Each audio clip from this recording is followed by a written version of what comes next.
বন্ধুরা, আজকের ভিডিওতে আমরা জানব মা কালীর কিভাবে সৃষ্টি হয়েছিল।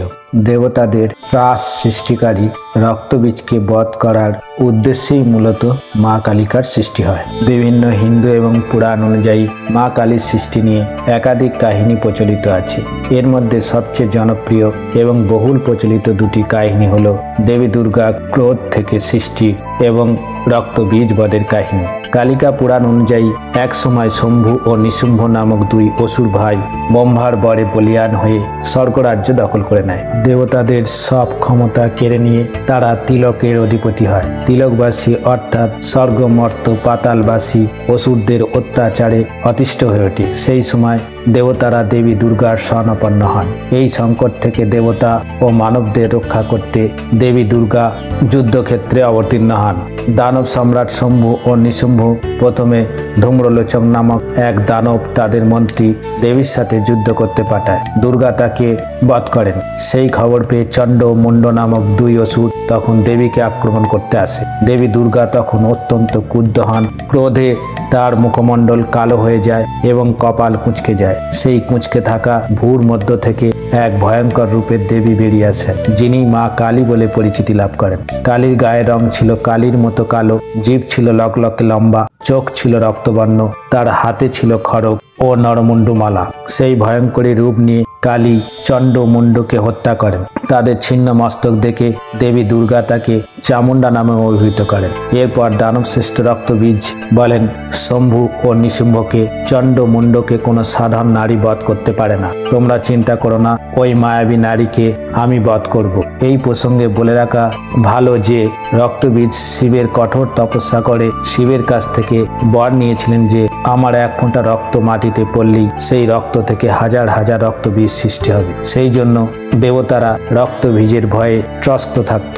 রক্তবীজ যখন দেবী দুর্গার সামনে আসে, দেবী চিন্তা করলেন রক্তবীজকে হত্যা করা প্রায় অসম্ভব কাজ, কারণ এক ফোঁটা রক্ত পড়লেই হাজার হাজার অসুর সৃষ্টি হবে। যখন রক্তবীজ দেবী দুর্গাকে আক্রমণ করেন, দেবী দুর্গাও খড়গ নিয়ে রক্তবীজকে আক্রমণ করেন। এইভাবে এক মহান দানবশ্রেষ্ঠ রক্তবীজের সঙ্গে দেবী দুর্গার ভীষণ যুদ্ধ শুরু হয়ে যায়।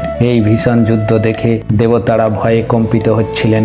দেবী যখন রক্তবীজের শরীরে আঘাত করছে, তার শরীরে ক্ষত অংশ থেকে রক্ত বেরিয়ে মাটিতে পড়তেই হাজার হাজার রক্তবীজ সৃষ্টি হচ্ছে। তখন দেবী এই রকম অসংখ্য রক্তবীজের জন্ম দেখে তার শরীর থেকে কালীকে সৃষ্টি করেন।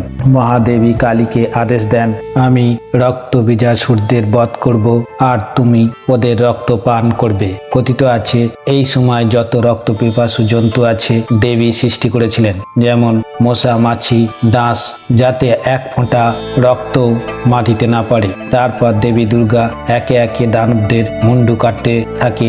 দেবী কালিকা জিহ্বা প্রসারিত করে রক্ত পান করতে শুরু করেন, যাতে কোনো রক্ত মাটিতে না পড়ে। এইভাবে সমস্ত রক্তবীজদের রক্ত পান করার পর দেবী রক্তবীজকে বধ করতে সমর্থ হন। রক্তবীজকে বধ করার পর কালীকে প্রচণ্ড রক্ত পিপাসু হয়ে ওঠেন, ধ্বংসের তাণ্ডব নৃত্য শুরু করেন। কখনো বা দানবের মুন্ডু চাই, রক্ত চাই বলে উন্মাদের মতো চলতে থাকে। কালীর উন্মত্ত নৃত্য ও উন্মাদের মতো যেতে দেখে দেবী দুর্গা তাকে থামানোর চেষ্টা করেন, কিন্তু কোনো কিছুতেই তিনি থামেননি। পরিস্থিতি দেখে দেবতারা মহাদেবের কাছে সাহায্য চান।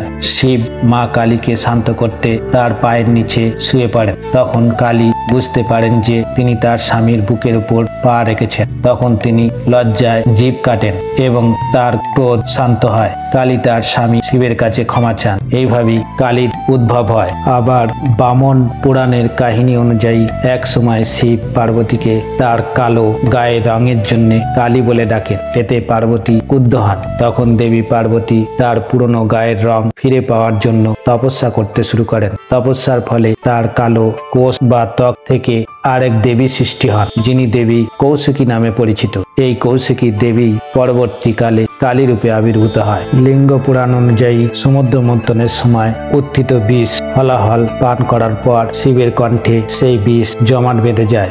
এক সময় যখন পার্বতী সেই বিষের সংস্পর্শে আসেন তখন তিনি কালী রূপে রূপান্তরিত হন এবং এই রূপেই দানব দারুককে বধ করেন। দেবী ভাগবত পুরাণ ও মার্কেন্ডীয় পুরাণে বর্ণিত কাহিনী অনুসারে যখন শম্ভু ও নিশুম্ভ নামক দুই দানব ভাই তিলক বিজয় করে ঋষিদের অত্যাচার ও দেবতাদের স্বর্গচ্যুত করে তখন দেবতারা মহামায়া স্তব করেন।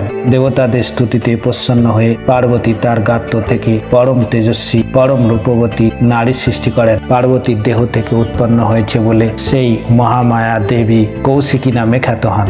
দেবীর গায়ের বর্ণ কৃষ্ণ বর্ণ ধারণ করে বলে দেবী কালিকা নামে খ্যাত হন। দেবতাদের অভয় প্রদান করে দেবী কৌশিকী শম্ভু ও নিশুম্ভকে বধ করার উদ্দেশ্যে রণক্ষেত্রে গমন করেছিলেন। বন্ধুরা, বিভিন্ন পুরাণের বর্ণনা অনুযায়ী মা কালীর সৃষ্টি সম্বন্ধে অবগত করার চেষ্টা করলাম। আজ এই পর্যন্ত। এইরকমই আকর্ষণীয় ভিডিও নিয়ে উপস্থিত হব পরবর্তী এপিসোডে। যদি ভিডিওটি ভালো লাগে চ্যানেলটি সাবস্ক্রাইব করে পাশের বেল আইকনটি বাজিয়ে দেবেন। নমস্কার।